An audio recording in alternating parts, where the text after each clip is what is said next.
the house I grew up in. The house I grew up in South El Monte, California, in the San Gabriel Valley in Los Angeles. I was there 15 years. We moved in when I was 3 years old. And it was a bad neighborhood. And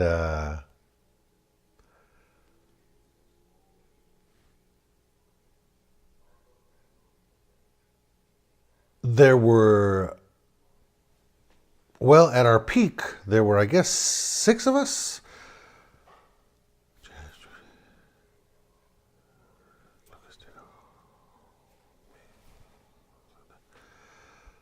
My youngest sister came later, so it was a 2-bedroom house, 5 kids, mom and dad. Mom and dad in 1 bedroom, obviously. All the rest of us in the bedroom. There were bunk beds. There were bunk beds on the beds. I didn't sleep in the bedroom with everyone else. Thank goodness.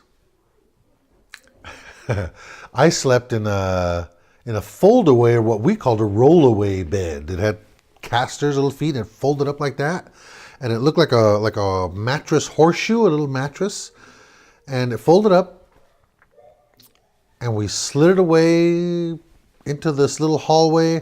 You'd open the front door and you'd walk into the living room, and if you looked, there was a little hallway door, and my parents' bedroom was here. There was the bathroom in the little hallway, and then at the other end was the bedroom where 4 children slept.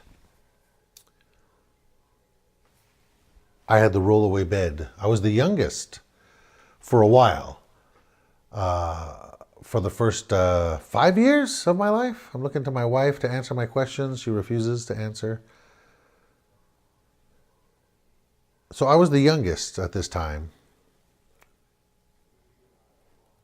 growing up.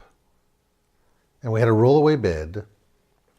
And I went to Loma School, which was on Loma Avenue in South El Monte in this industrial area. As you walked to Loma School, you'd pass these like warehouse type, I guess some of them were factories, and one of the coolest things was there was a place called Mother's Cookies, which is big here in Southern California for sure. Mother's Cookies had a distribution warehouse there. They didn't bake them there. There was a distribution warehouse there. So as we walked to Loma School, if you were a daring and a crook, I guess, I was pretty chicken, but I went along with people who would steal off the loading dock boxes of cookies. And it was always a surprise because we didn't know what, they didn't write on the side what they were. There was just numbers. And we tore them open, and there'd be cookies that we would then hide, because Loma School is right next to the San Gabriel River, and you could run close to the river, and there were bushes still and rushes, and we'd hide the cookies there on the way to school.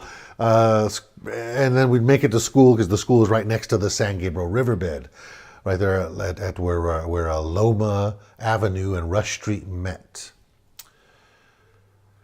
But the house was a 2-bedroom house, and it had a living room and the bedrooms as I described, and then there was a dining area off of the living room, off of the front door. This dining area had a big windows next to it.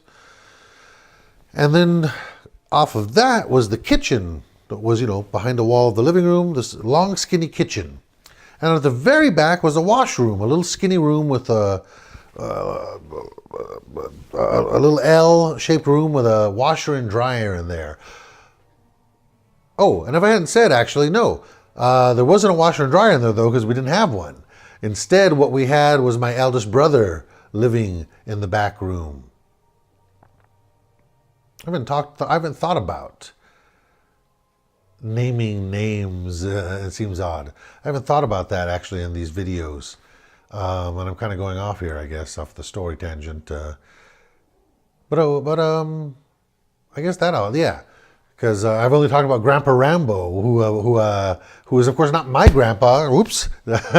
It's not my grandpa. It's my father. And there's a whole story on that. I'll tell you about that, why he's Grandpa Rambo. The Marines have something to do with it. But Anyway, the names of my brother. Anyway, in this back washroom, which was a little skinny bedroom, a little tiny bedroom. It's cold back there, and it had a back door that opened right out into the backyard. There was a backyard with a clothesline where my mother dried the clothes for many years. And so in the bedroom were the rest of the children and myself on the rollaway bed in the living room. And there's so many memories of this house, you know, I'm trying to think where I was going to go.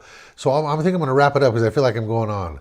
The the thing about the rollaway bed was it was the bed and I loved it, being in the living room. We'd watch TV until we went to bed, and whatever bedtime was, we had a very liberal bedtime, 11 o'clock, I think, at night, and even school night or not. One day I came home from school, and I remember jauntily putting my clothes away, and it was a great day, and we'd eaten dinner, and I had pajamas on and everything, the whole bit. And I'm looking around, and no one had told me that they'd sold my bed that afternoon because we needed money. And so from that point on, you know, this was the age of seven-ish. From seven-ish to a very long time, till I think we moved out of the house. No, seven-ish till maybe for a few years. I'll figure it out later. But from that age forward, I had to share a bunk bed with each one of my brothers. And on the top bunk, I was continuously getting pushed off where I'd fall and hit my head on the black linoleum floor. It was a concrete floor with linoleum over it. Linoleum. It was very hard. Especially hard after my bed was sold. And that was it. I mean, why my mother sold it? We needed the money. It's no big long story there. But I remember that was a scarred me for life deal. So I thought you might want to know about it. Until I think of something else to say, I'll talk to you.